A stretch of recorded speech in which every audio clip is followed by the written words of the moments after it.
Shalom, selamat pagi anak-anak kelas Kristen Protestan, khususnya kelas 8. Hari ini kita jumpa lagi dalam pelajaran pendidikan agama Kristen dan budi pekerti. Salam sehat, tetap semangat, kita belajar bersama-sama. Materi kita hari ini adalah pengharapan di dalam Kristus. Dapat kita lihat pada buku yang sudah kalian miliki, yaitu bab yang keempat. Namun sebelum kita memulai, mari kita bersatu di dalam doa. Bapa di dalam surga, terima kasih buat kesempatan yang Kau beri kepada kami. Kami dapat bertemu di tengah-tengah BDR kami kali ini di kelas 8. Biarlah kasih Tuhan menyertai kami. Dalam kasih-Mu Tuhan Yesus, kami sudah berdoa dan mengucap syukur. Amin. Nah, anak-anak sekalian, sebelum kita memulai pelajaran kita, maka perhatikanlah hal-hal yang berikut. Yang pertama adalah persiapkan alat-alat belajar, kemudian fokuslah terhadap pelajaran yang akan Ibu Lis terangkan, dan kemudian mengisi daftar hadir di link yang sudah ada, dan segera mungkin mengerjakan tugas. Persiapkan bacaan Alkitab kita dari Kejadian 12, Ester 4 dan 5, Yeremia 17, Roma 15 ayat 13, dan Efesus 1 ayat 13. Anak-anak Ibu Lis, pada minggu yang lalu kita sudah belajar tentang apa itu pengharapan.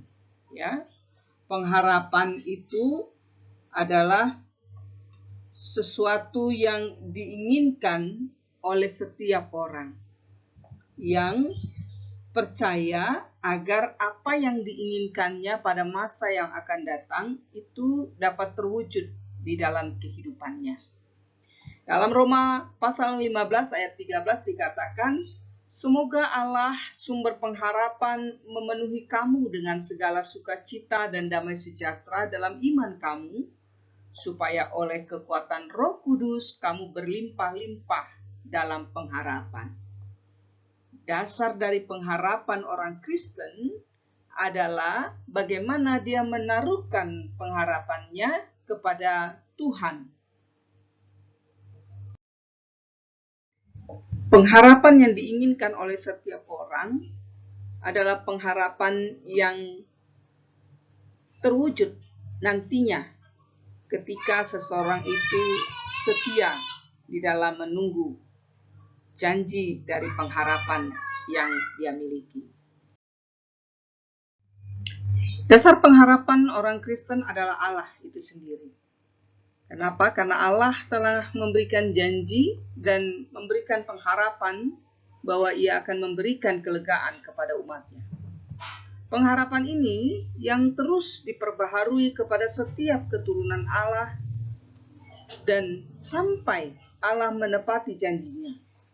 Meskipun manusia sering sekali tidak setia kepadanya. Dan bukti bahwa Allah tidak pernah ingkar janji menjadikan orang beriman tidak ragu menaruh pengharapannya kepada Tuhan Yesus Kristus. Nah, anak-anak Ibu Lis, pernahkah kamu berjanji kepada teman kamu atau kamu dijanjikan oleh sesuatu kepada kamu oleh teman kamu? Janji manusia itu bisa tidak ditepati. Tetapi Allah yang berjanji kepada manusia, Dia akan setia kepada janji yang diberikan kepada manusia. Nah, anak-anak Ibu Lis, dasar dari pengharapan orang-orang Kristen adalah yang pertama janji Allah. Mari buka kitab Kejadian pasal yang ke-12. Di dalam kitab Kejadian 12 itu, kita melihat bagaimana Allah memanggil Abraham untuk pergi ke Ur. Dalam pemanggilan ini, Allah juga berjanji akan memberikan negeri yang dijanjikan oleh Allah serta keturunan kepada Abraham dan akan memberkatinya.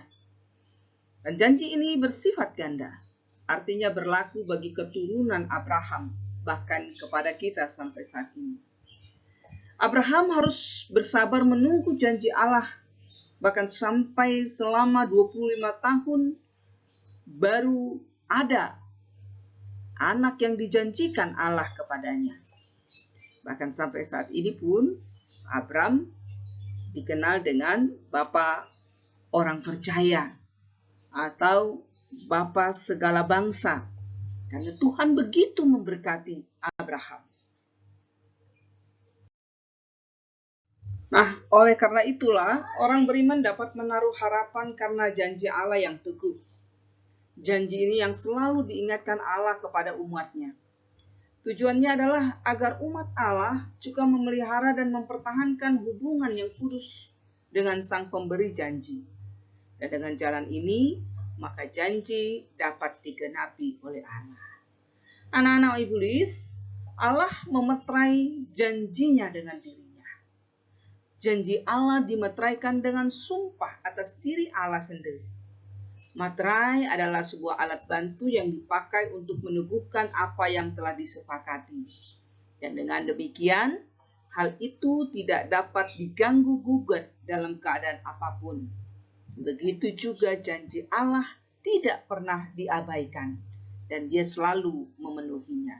Nanti di rumah cari meterai, oke? Meterai 6.000 atau meterai 10.000. Kalau nggak ada yang baru, yang bekas. Setelah itu, tanyakan kepada orang tua apa guna dari meterai tersebut. Ya, apa gunanya mama meterai ini? Untuk apa ketika seseorang membuat surat pernyataan, surat perjanjian, dia harus dibubuhkan meterai. Oke? Itu tugas pertama. Dasar yang kedua dari pengharapan orang Kristen adalah Allah itu kekal. Allah adalah kekal. Dia tidak pernah berubah dalam segala apapun. Baik kasih-Nya, rencananya, pemeliharaannya, kehendaknya, keadilannya, tidak ada satupun dalam diri Allah yang dapat berubah. Sehingga semua yang berhubungan dengan dirinya tidak akan ada yang berubah. Termasuk janji keselamatan yang Allah berikan kepada umatnya. Inilah dasar orang beriman dapat menaruh harapannya kepada Allah. Bahwa Allah itu Alfa dan Omega. Allah itu bersifat kekal. Janjinya tidak akan berubah. Meskipun manusia tidak setia, tetapi Allah setia. Meskipun manusia sering sekali mengingkari janjinya kepada Allah. Bagaimana caranya? Ya, kalau disuruh dia berubah, disuruh dia bertobat, disuruh dia belajar, dia akan katakan, ya besok saya akan belajar terus seperti itu. Tarsok. Manusia mampu tidak menepati janjinya. Tetapi Allah, dia tidak akan mengingkari janji yang diberikannya. Dia tidak akan mengubah janjinya. Namun, janji Allah hanya akan terjadi pada umatnya yang hidup di dalam kekudusan. Allah hanya berkenan kepada manusia yang menaruh iman dan pengharapannya kepadanya. Itu makanya janji Allah itu bersifat kekal, janji Allah itu bersifat setia ketika umat manusia menaruh iman dan pengharapan kepadanya. Anak-anak yang Ibu Lis kasihi, orang beriman memang harus mengalami kesusahan dan kehidupan yang penuh dengan penderitaan di dunia ini. Tetapi orang beriman juga tahu persis bahwa keselamatan itu pasti akan digenapi oleh Allah. Pengharapan orang beriman adalah mendapatkan keselamatan dari Allah melalui anaknya Tuhan Yesus Kristus. Jadi, sama seperti kisah Simeon, ya. Ketika kita berharap kepada Tuhan, ketika kita berharap kepada sesuatu yang kita inginkan, maka tugas kita sebagai orang yang beriman adalah menaati atau menanti dengan kesetiaan dan ketaatan akan janji dan pengharapan yang kita taruhkan kepada Tuhan Yesus Kristus. Sebab orang yang taat adalah orang yang akan menikmati janji dari pengharapan yang kita berikan kepada atau kita letakkan kepada Tuhan Yesus Kristus.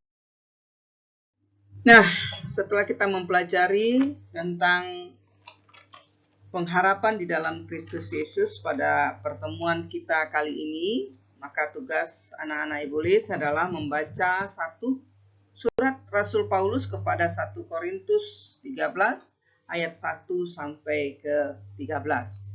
Fokuslah kepada kata-kata iman, pengharapan, dan kasih. Oke, fokus terhadap kata-kata iman, pengharapan, dan kasih. Nah, kemudian apakah hubungan dari ketiga kata tersebut? Apa hubungan dari kata iman, pengharapan, dan kasih? Nah, yang berikutnya adalah pikirkan simbol yang cocok untuk pengharapanmu. Nanti kalau kamu mengerjakannya di buku tulis, pada poin pikirkan simbol yang cocok untuk pengharapanmu, kamu tulis atau kamu gambar. Oke, kamu gambar simbol yang cocok untuk pengharapanmu. Dan dikerjakan di buku tugasmu, minggu depan akan Ibu Lis periksa di dalam pertemuan Google Meet kita. Baik, sebelum kita mengakhiri pertemuan kita, mari kita bersatu di dalam doa. Bapa di dalam surga, terima kasih buat penyertaan yang Kau beri kepada kami. Kami sudah belajar tentang bagaimana kami berpengharapan kepadamu, ya Tuhan. Sekarang kiranya Tuhan memberkati dan menjadikan kami pelaku-pelaku dari firman Tuhan. Di dalam kasih Tuhan Yesus, kami sudah berdoa dan mengucap syukur. Amin. Nah, anak-anak yang Ibu kasihi, sampai bertemu di minggu yang akan datang.